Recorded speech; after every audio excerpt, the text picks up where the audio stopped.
Good morning and welcome to Radio Friends on Wednesday, November the 13th. I have Professor SCOTT CHRISTIANSON with us, who teaches at the University of Missouri and knows all about artificial intelligence.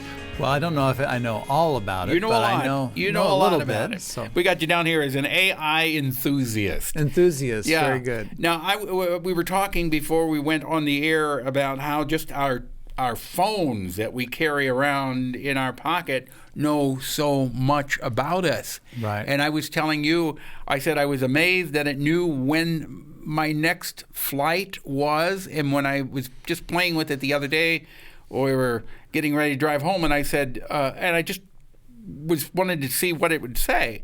And I said, directions to my home. Right. And she gave my address. I refer to her as my phone. Right. She gave my address and the fastest route from where I was. How did she know that? Well, because you have probably put up in your contacts Paul Pepper, and your home address is probably in that. I don't know if it is or not. And it associates home with house, or it may also be associated with where you go the most. But how did she know that it was me speaking to her?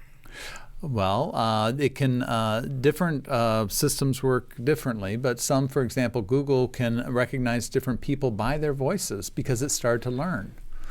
So this is either it's convenient, it's nice, it's very good, or is it creepy? So it's. I think some of this stuff borderlines on being a little bit creepy. And I think we all have our tipping point there, right? Right. So certain times it's really nice, especially if you understand why it has that data, and you feel like you've consented to it. I know my mother does not like a lot of what the even Microsoft Word will tell her, like.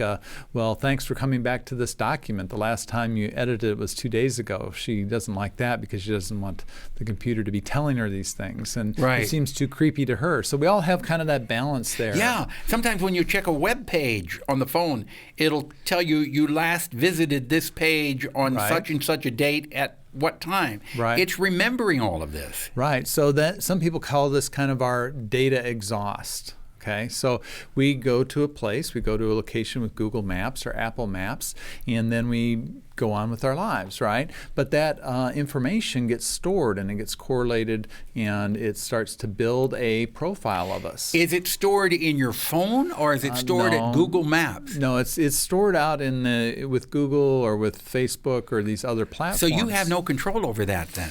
I wouldn't say you have no control. You could do what I did and delete your Facebook account.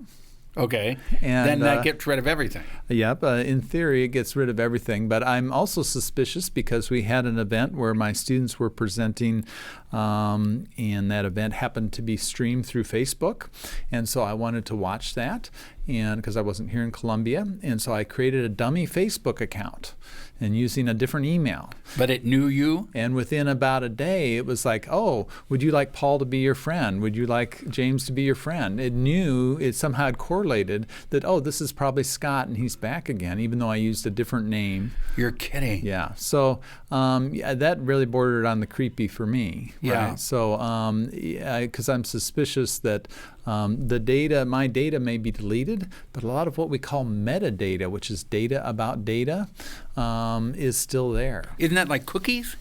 Yeah, cookies are, so when you visit a website is metadata. So the date at which you visited, when you received an email, who you called on your phone, that's all metadata. That's not the actual phone. Who you called on your phone? Yeah, so that is not actually the phone conversation, but that is the metadata about what time you called, who you called, how long it was, where that other person was located. So even like in a tweet that gets sent out, you're getting concerned there. This is what we were going to talk about today, but this is very interesting. I didn't know that. So even like a tweet that gets sent out, there is about 40 data points of what we call metadata, data about the data. So it's not the actual tweet, but it's when it was sent, where it was sent from, what cell tower was used to communicate with that phone, all this type of data. Now at some point, that's very good. So for example, there's been a lot of criminals caught that said, oh, well, John happened to be right by this bank right when it was being robbed, and then left in a hurry. We know his phone left very quickly, right, because it went to different cell phone towers.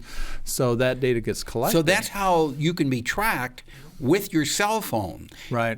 But your cell phone has to be on, correct? Right, but most criminals that rob a bank are not that smart, right? Because to turn off their phone. Yeah, the Cybercrimes Task Force that is with the Sheriff's Department actually will do this type of work on cell phones for crime. So can anybody be tracked no matter where they are if their cell phone is turned on?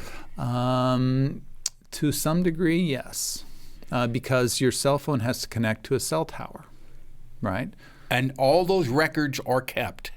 They're kept in accordance with the data retention policy of the various carriers. But certainly for a crime that happens relatively recently, the sheriff can go to a carrier like AT&T or Sprint and say, I want to know what cell towers this phone connected to. And you can actually then triangulate where approximately the range was where that person was. I had no idea about any. No more bank robbing for you, Paul. I don't think most people stop and think about this. Yeah, so that's a big concern because there's actually a really good book called The Age of Surveillance Capitalism. It's kind of a thick academic book, but it talks about how companies are using all this metadata to build these profiles about us. So Facebook has about 5,000 to 6,000 different data points about you. So anytime you go to a website, that metadata is being saved. Well, so it kind of depends. So like my mom, who doesn't like these companies to know things about her, will turn off cookies, right? And she clears her cookies cache and clears her history every time she exits the web page. And that helps prevent that tracking. So if you clear your cookies, then you're preventing being tracked. To some degree. Okay.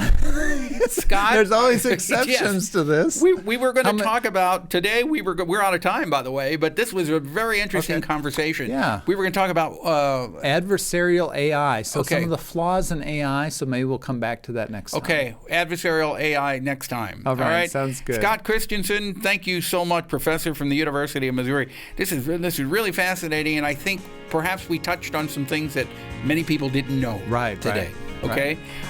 Tomorrow we're going to talk about Fall into Art and the Greenhouse Theater Project. If there's something you would like to hear or see, you can drop me an email, pepperp@missouri.edu, and I won't try to track you from your email. But I guess that people can be tracked from that too, can't they? If they're using things like Google. So Google gives you free email, but they get the data, right? Right. Bye-bye.